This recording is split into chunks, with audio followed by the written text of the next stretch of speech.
Alors, chers amis abonnés, bonjour. Ce matin, nous avons le plaisir de recevoir une icône de la musique, une grande star du reggae, une star ivoirienne. Certainement, vous l'avez reconnu ici à côté de moi. Il s'agit de Serge Kassi qui séjourne en ce moment au Ghana. Et donc, pour votre plaisir, nous allons lui arracher quelques mots. Nous allons lui poser quelques questions. Alors, que fait Serge Kassi au Ghana en ce moment?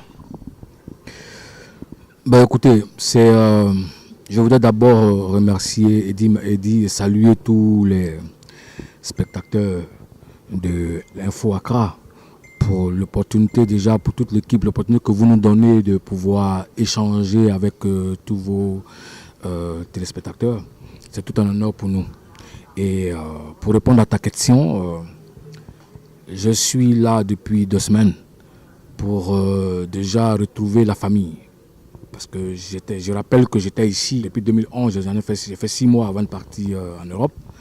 Et il était important que je revienne à tout moment que j'ai la possibilité de venir saluer tous nos frères et sœurs. Et là, cette fois-ci, je viens aussi pour rencontrer la famille qui sont venus me rejoindre ici. Voilà. Ok. Serge Kassi a des rapports particuliers avec les artistes ghanéens qui font aussi du reggae, justement. Oui, disons que avant que je ne sois en exil, il y a beaucoup d'artistes ghanéens que je connais, en particulier Kojo Antwi, qui est un de mes amis, que j'ai connu en son temps dans les années 80 quand il jouait avec le Classic Anders et qui sont arrivés à Abidjan. Je crois que j'ai eu à jouer déjà avec ce groupe, parce que c'est nous qui accompagnions, quand on ne connaissait pas encore Alpha Blondy, les Roots, c'est nous qui accompagnons Alpha Blondy à cette tournée organisée par George Taï Benson. Ça m'a permis de connaître Kojo et on a gardé tout ce rapport-là jusqu'à aujourd'hui. Et vous êtes au Ghana. Votre dernier album que vous avez mis sur le marché, on vous sait un artiste très engagé. Quels sont les thèmes qui sont abordés dans ce dernier album? Je voulais au passage aussi, avant de répondre à ta question, dire que je suis très lié à Ras Caleb. Ras Caleb qui est mon frère, c'est vraiment un frère, un artiste Rasta Reggae qui dirige aujourd'hui Musiga, qui est aussi un frère. Il ne faut pas que j'oublie, pour ne pas qu'il dise que j'ai oublié. Voilà, donc je reviens à ta question.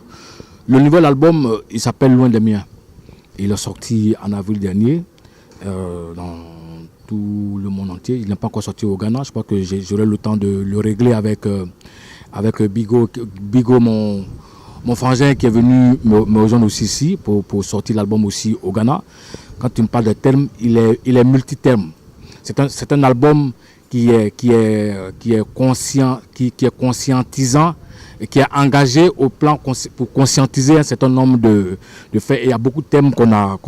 Et tous les mélomanes se retrouveront dans ces thèmes. Il y a 12 titres qu'on propose à tous les mélomanes et chacun se retrouvera à travers des thèmes comme le mariage pour tous. Parce qu'en exil en Europe, j'ai découvert une autre culture qui m'a permis d'étendre un peu mon langage discographique. Et à travers cet album-là, il y a certains melting pot que nous avons fait pour essayer d'élargir notre public. Et cet album-là, je le conseille à tous les mélomanes. Pourquoi Serge Kassi est parti de la Côte d'Ivoire en 2011? Oh, tout le monde le sait. Mais maintenant, si tu veux que je te répète ça, je vais le répéter. Vous savez qu'il y a eu la guerre dans notre pays, la Côte d'Ivoire. Vous savez quel est le rôle que nous jouions pour empêcher l'Occident de prendre notre pays. Vous savez que nous faisons partie de cette jeunesse consciente qui est descendue dans la rue pour dire non à la guerre. Vous savez que Nicolas Sarkozy et la France étaient obligés de se découvrir en bombardant des sites civils en Côte d'Ivoire, dont la résidence du président élu des Ivoiriens, le président Laurent Gbagbo. Suite à cela, on était obligés pour notre vie, parce qu'on faisait partie d'une liste de personnes à assassiner. Et moi, 20 minutes après que je sois sorti de chez moi, ce commando qui devait venir m'assassiner est arrivé chez moi. Dieu merci, j'ai pu sortir du pays. Ça fait 6 ans que je suis en exil en France. Et ça fait 6 ans que vous vivez loin des vôtres.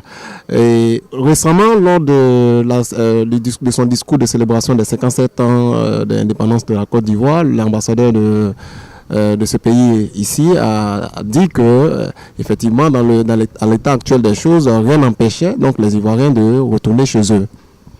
Ça dépend de ce qu'il appelle rien n'empêche. Parce que si l'ambassadeur estime que tout va bien en Côte d'Ivoire, il devait se poser la question de savoir pourquoi tout va bien en Côte d'Ivoire et puis il y a des milliers de personnes qui vivent dans des conditions exécrables dans ce pays qui nous a accueillis, okay, qui vivent dans des conditions exécrables, je répète. Ici au Ghana? Ici au Ghana, dans les camps de réfugiés, okay, mais qui refusent de rentrer dans ce pays, la Côte d'Ivoire, où pour l'ambassadeur, tout se passe bien, rien n'empêche de rentrer. Ça veut dire qu'il y a un problème.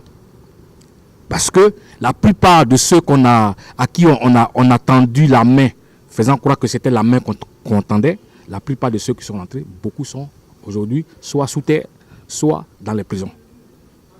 Le professeur Assoadou, il est où? Le professeur Assoadou, il est où? Il est en prison. Hubert Oulaï, il était où? Il est en prison, il vient d'avoir une liberté provisoire. Et pourtant, on lui a dit, rentre, le pays se passe très bien, il n'y a pas de problème. Mais quand tu viens et que tu ne fais pas allégeance au Dieu tout vivant, au vieux tout vivant, au vieux tout vivant, c'est celui qui a droit de vie ou de mort sur les Ivoiriens en Côte d'Ivoire, qui s'appelle Draman Ouattara. Quand tu ne fais pas allégeance à ce monsieur, tu sais où tu dois être, ou bien tu es dans un cimetière, ou bien tu es dans une de ces geôles. Voici la réalité. Voici la réalité. Donc, si les politiciens estiment qu'ils peuvent rentrer, et que les clients peuvent rentrer, ça dépend de ceux qui peuvent rentrer. Pour vous, personnellement, quelles sont les conditions pour votre retour en Côte d'Ivoire? Le jour où vous entendrez que le président Laurent Gbagbo est sorti de la CPI avec Charles Blé Goudé, le jour où vous entendrez qu'ils ont signé une amnistie générale, que Simone Gbagbo est sorti, que nos prisonniers des camps, tous les prisonniers politiques, civils et militaires sont sortis, que tous les réfugiés ivoiriens à l'extérieur, dans les camps de réfugiés, sont tous rentrés en Côte d'Ivoire. C'est ce jour-là que Serge Kassi est rentré en Côte d'Ivoire. Serge Kassi est-il pro-Gbagbo? On n'est pas, c'est-à-dire, je déteste ce thème créé par les Occidentaux pour nous diviser. Quand la Côte d'Ivoire, quand la crise a commencé, on a dénié à la Côte d'Ivoire son droit d'avoir une armée. J'ai horreur de ce thème que nous véhiculons pour qui crée une division. On a appelé les forces légales, les forces militaires ivoiriennes, légales de l'État de Côte d'Ivoire, des forces pro-Gbagbo.